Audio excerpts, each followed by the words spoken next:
तो जय हिंद साथियों, आज के इस वीडियो में चक्षु पब्लिकेशन का बिहार सिविल कोड प्यून के लिए यहाँ पर हिंदी का 11वां मॉडल प्रैक्टिस सेट देखने वाले हैं। इससे पहले हमने 10 मॉडल प्रैक्टिस सेट करा दिया है, वो भी हिंदी का, और मैं जल्द ही मैथ और इंग्लिश का भी प्रैक्टिस सेट लेकर आने वाला हूँ। तो अगर आप इस चैनल पर नए हैं तो इस चैनल से जुड़ जाइए। तो चलिए आज का प्रैक्टिस सेशन शुरू करते हैं। प्रैक्टिस सेशन शुरू करने से पहले मैं आपको एक बात बता दूँ, ये जो जितने भी खबर आपको यूट्यूब पर दिया जा रहा है कि एग्ज़ाम डेट इतना तारीख को होगा, ये सब जो है फेक है। हमने वीडियो में भी आपको बताया कि ये जो नोटिस है वो फेक है। तो चलिए इस पर जो है आपको बिल्कुल ध्यान नहीं देना है और अपना जो है प्रिपरेशन करते रहना है, प्रैक्टिस सेट लगाते रहना है। तो चलिए बिना देरी किए इस प्रैक्टिस सेशन को शुरू करते हैं। पहला यहाँ पर क्वेश्चन देखिए, बोला है कि काव्य में कितने रस माने जाते हैं। तो एक बात समझ जाइए, काव्य में जो रस की संख्या होती है वो होती है 9। ऑप्शन नंबर यहाँ पर सी हो जाएगा। वहीं अगर नेक्स्ट जो क्वेश्चन आप लोग देख रहे हैं, ये अगर पूछ दे कि अस्थाई भाव की संख्या कुल कितनी है, तो अस्थाई भाव की भी संख्या जो है टोटल 9 है।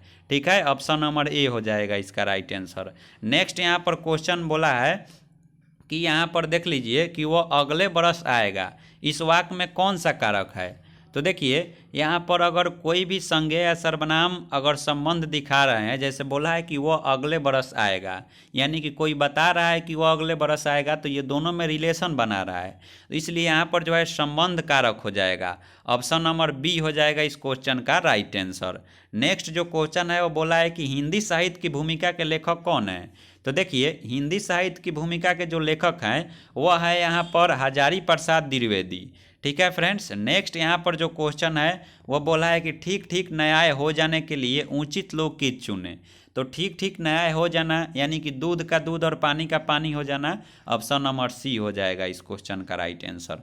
नेक्स्ट यहाँ पर बोला है कि वचन से फिरना के लिए उचित मुहावरा चुने।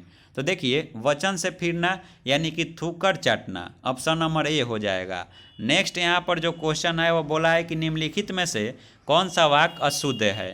तो देखिए यहाँ पर चारों ऑप्शन चेक कर लेते हैं कहाँ पर अशुद्ध वाक्य है। सारा राज उसके लिए थाती था, यहाँ पर जो है बिल्कुल कहीं पर भी अशुद्धि नहीं दिखाई दे रही है।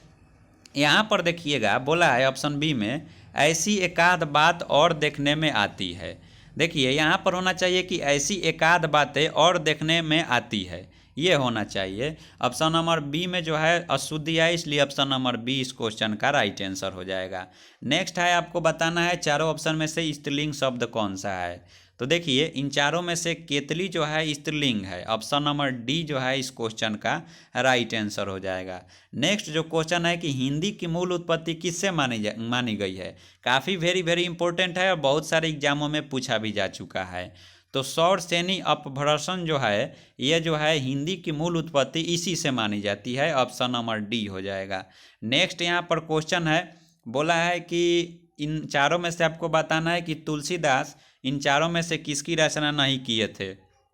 रामचरितमानस की तो तुलसीदास किए थे, गीतावली का भी तुलसीदास किए थे, श्री कृष्ण गीतावली का भी तुलसीदास किए थे, लेकिन भक्तमाल का जो है तुलसीदास नहीं किए थे, इसलिए ऑप्शन नंबर डी इस क्वेश्चन का राइट आंसर हो जाएगा। बढ़ते हैं नेक्स्ट क्वेश्चन की तरफ।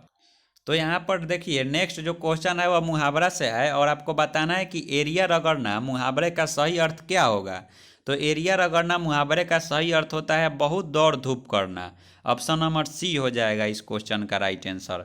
नेक्स्ट यहाँ पर क्वेश्चन है कि विराम चिन्ह के प्रयोग की दृष्टि से निम्नलिखित में से कौन सा वाक्य सही नहीं है। तो देखिए यहाँ पर जो आपको विराम चिन्ह दिख रहा है, ये सब जितने भी विराम चिन्ह है, तो ये जो है इसको बोला जाता है अल्प विराम चिन्ह, और अल्प विराम चिन्ह का प्रयोग नज़दीक के लिए किया जाता है। लेकिन ऑप्शन ए में देखिएगा वो बहुत दूर से आ रहा है, यहाँ पर दूर का प्रयोग हो रहा है, तो इसलिए यहाँ पर अल्प विराम चिन्ह का प्रयोग नहीं होगा और सही दृष्टि से नहीं हुआ है, इसलिए ऑप्शन नंबर ए हो जाएगा इस क्वेश्चन का राइट आंसर। नेक्स्ट यहाँ पर है कि उसने अपने को निर्दोष घोषित किया, इस सरल वाक्य के मिश्र वाक्य का रूप निम्नलिखित में से कौन सा होगा। तो देखिए यहाँ पर बोला है कि उसने अपने को निर्दोष घोषित किया, इस सरल वाक्य को मिश्र वाक्य बनाना है। तो इसका जो मिश्र वाक्य हो जाएगा वो हो जाएगा उसने कहा कि मैं निर्दोष हूँ।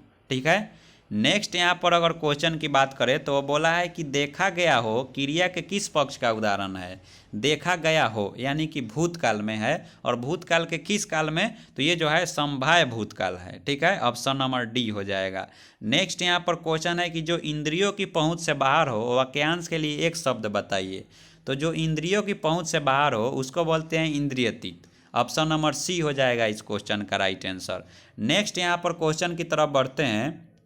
तो यहाँ पर नेक्स्ट क्वेश्चन है कि निम्नलिखित में से कौन सा विलोम युग में सही नहीं है।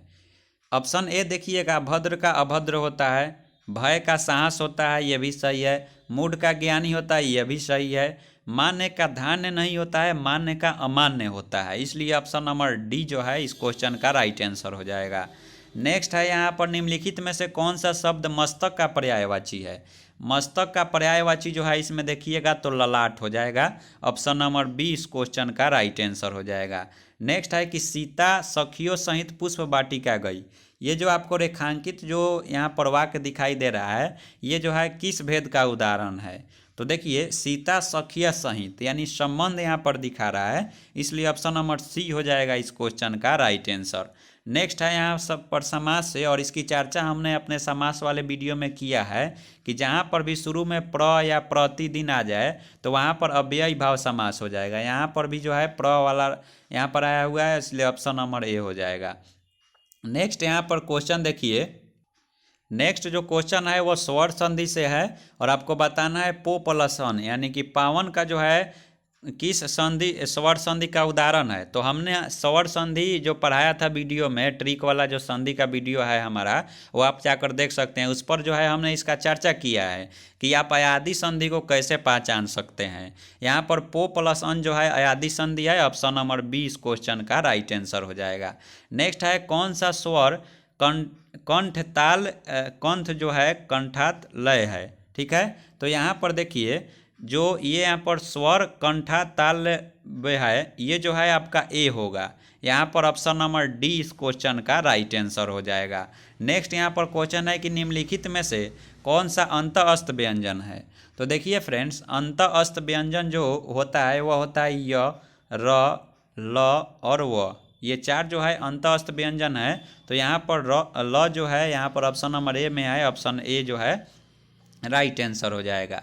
नेक्स्ट है यहाँ पर कॉमन एरर से है, और आपको बताना है किस पार्ट में गड़बड़ है। बोला है यहाँ पर कि कई नई साहित्यिक आंदोलन चले, नई प्रवृत्तियों को जन्म मिला और नई नई प्रतिभाएं प्रकाश में आई। तो देखिए इसमें जो है ऑप्शन नंबर सी में गड़बड़ है। यहाँ पर नई नई नहीं, नए नए होनी चाहिए। ठीक है फ्रेंड्स, तो यहाँ पर ऑप्शन नंबर सी जो है राइट आंसर हो जाएगा। नेक्स्ट यहाँ पर अगर बात करें, वह है आपको वाक्य दिखाई दे रहा होगा कि रेखा ने अमित को आवाज़ लगाकर कहा कि राहुल का दूध रसोई में गैस के ऊपर रखा है। ठीक है, तो यहाँ पर जो इस वाक्य में आप पढ़िएगा तो इस जो वाक्य में कोई त्रुटि नहीं मिलेगी, इसलिए ऑप्शन नंबर डी हो जाएगा इस क्वेश्चन का राइट आंसर। नेक्स्ट है यहाँ पर उसने खूब परिश्रम किया क्योंकि उसे अच्छे अंक मिले। तो यहाँ पर आप लोग समझ गए होंगे कि उसने खूब परिश्रम किया क्योंकि नहीं होना चाहिए। ठीक है, ऑप्शन नंबर बी में गड़बड़ है।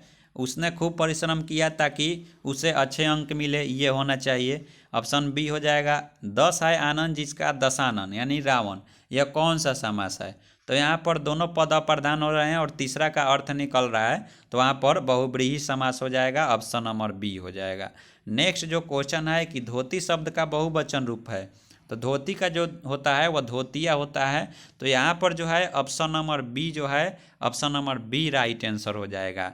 नेक्स्ट है यहाँ पर निम्नलिखित में से सही वर्तनी का चयन कीजिए। आपको बताना है निरीश्वरवादी जो है कहाँ सही लिखा हुआ है। तो आप देखिए ऑप्शन नंबर यहाँ पर सी में निरीश्वरवादी जो है सही तरीका से लिखा हुआ है। नेक्स्ट है अलंकार से है, और यहाँ पर बोला है कि जहाँ अप्रस्तुत के माध्यम से प्रस्तुत अर्थ की व्यंजन की जाती है वहाँ कौन सा अलंकार होता है। तो यहाँ पर देखिए अनियोगित अलंकार होता है। ठीक है फ्रेंड्स, ऑप्शन नंबर सी हो जाएगा इस क्वेश्चन का राइट आंसर। नेक्स्ट और लास्ट क्वेश्चन है, क्योंकि इसके बाद जो है गद्यांश है। बोला है कि दृष्टि कहाँ जो है सही तरीका से लिखा हुआ है।